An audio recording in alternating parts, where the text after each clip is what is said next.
Welcome to the deep dive.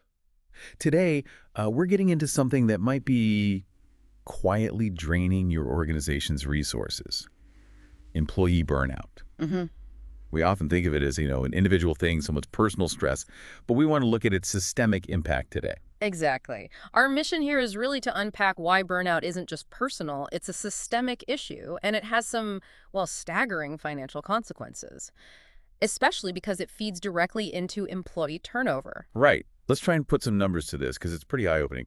One source we looked at mentioned 33% of employees experiencing persistent burnout. A third of the workforce. Yeah, a third. So think about a company with, say, 1,000 employees.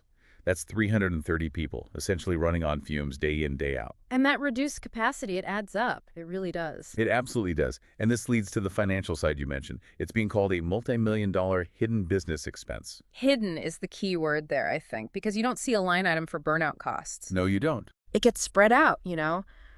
Higher healthcare claims, recruitment costs, lost productivity. It's easy to miss the root cause tying it all together. Okay, so how big are we talking? Well, new research suggests for an average 1,000-person company in the U.S., you're looking at about $5.04 million in lost costs annually, just from disengagement and burnout. Oh, $5.04 million.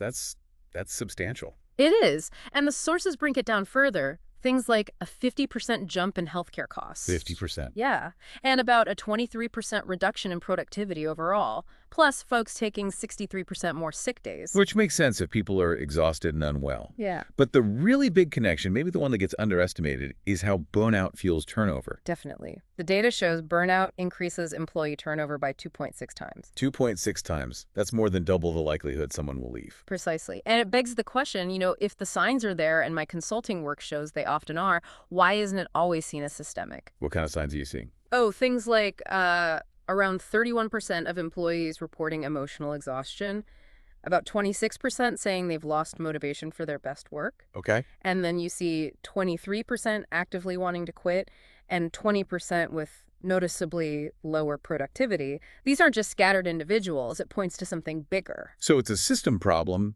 needing system solutions. What kind of preventative strategies actually work, according to the sources? Well, the effective ones tend to focus on the organizational side. Things like managing workloads better, setting realistic expectations, Big stuff. offering flexible work arrangements where possible, providing proper mental health support and resources, and critically, training leaders to actually spot the signs of burnout in their teams. That leadership piece feels crucial. It is, because this all loops back to turnover, which, as we said, is massively increased by burnout, and turnover is incredibly expensive. Right. There's this concept mentioned, the myth of replaceability. The idea that, oh, well, someone leaves, we'll just hire another. Yeah, and it's a dangerous myth for leaders or HR to hide behind, because replacing someone isn't just about the recruitment fee. You're losing all that institutional knowledge, the relationships, the experience. The hidden value. Exactly. The actual cost to replace an employee, especially a skilled one, can be enormous, much higher than people often budget for. The goal shouldn't be just replacing parts, but building resilient teams where knowledge isn't siloed. So high turnover, driven by burnout, it's not just inconvenient, it's actively damaging the company's long-term health and its bottom line. Absolutely. It's a consistent drain of talent and potential. So wrapping this up, we've really seen how burnout moves from being a personal issue to a systemic one that directly drives costly turnover, hitting finances in ways leaders might not fully recognize. Precisely. And that leads to a final thought for you, our listener. Considering this direct link between burnout, losing valuable people, and the significant replacement costs, what hidden assumptions might you be making right now about your own team's well-being? Assumptions that could be setting your organization up for some serious hidden losses down the road.